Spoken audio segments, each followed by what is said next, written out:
太空也能 3D 打印了 ，xAI 开启免费网页版 ，Switch 2正式亮相，盖茨出版新书 AI 布拉德皮特变诈骗犯。大家好，欢迎来到科技，这里是全球科技排行榜每周 Top 10，马上开始播报。太空 3D 打印发电站。格拉斯哥大学的 Jill Ballard 博士和他的团队最近获得了一项令人兴奋的专利，一种能够在零重力和真空环境中工作的 3D 打印机。经过超过90次的测试，他们成功地验证了这一设备在微重力下的表现。传统的 3D 打印机细丝在微重力和真空环境中容易断裂或卡住。为了解决这一问题，团队开发了一种创新型的颗粒状材料。未来，宇航员将可以在国际空间站外直接打印工具和药品，甚至能打造太空太阳能发电站。那岂不是增加宇航员的工作时间了吗？你傻啊？人工智能是给你当摆设吗？xAI 开启免费网页版。埃隆·马斯克的 xAI 公司近日推出了网页版 Grok AI 聊天机器人。令人惊喜的是，用户无需访问 XCOM 或注册账户就能享受其强大功能，只需在 Grok.com 首页输入出生年份，就能实时获取信息、回答疑问，甚至创造图像。免费用户会有一些限制，比如每2小时只能生成10张图像。在网页上激活临时模式后，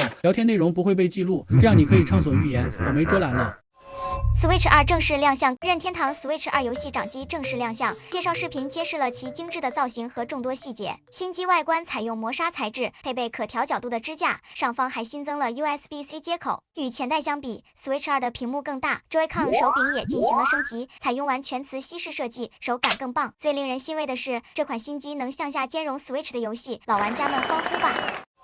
盖茨出版新书。微软联合创始人比尔·盖茨的新书《源代码》将于2月出版。这本回忆录讲述了他的童年，还有和保罗·艾伦共同创办微软的经历。书中揭示了许多鲜为人知的故事。他提到自己在成长过程中面临的很多挑战，包括自己与周遭的格格不入、和父母的冲突以及亲人离世所带来的痛苦。当然，盖茨也认为自己很幸运，生于技术革命的时代。他说：“我计划再写2本回忆录，一本关于我在微软的工作经历，另一本关于慈善事业。但 Source Code 是我所有故事的起源，因此我期待与大家分享它。” AI 布拉德皮特变诈骗犯。近日，一名53岁的法国室内设计师安妮被假冒好莱坞明星布拉德皮特的诈骗团伙蒙蔽，损失了83万欧元。他在社交媒体上与自称皮特母亲的人接触后，陷入一场虚幻的爱情中。诈骗者以皮特健康问题和海关费用为由不断索钱，让善良的安妮深信自己是在拯救生命。即便他也曾产生怀疑，但仍被 AI 生成的各种证据所迷惑。最终，他失去自己的所有积蓄。安妮在网上含泪呼吁：“为什么我要被这样伤害？这些人应该下地狱！我恳求大家，请帮我找到这些坏蛋。”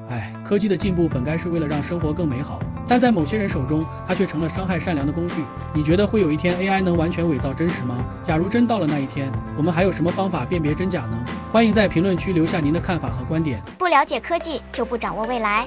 以上是本期分享，更多有趣的科技新鲜事，请关注全球科技排行榜每周 Top 10。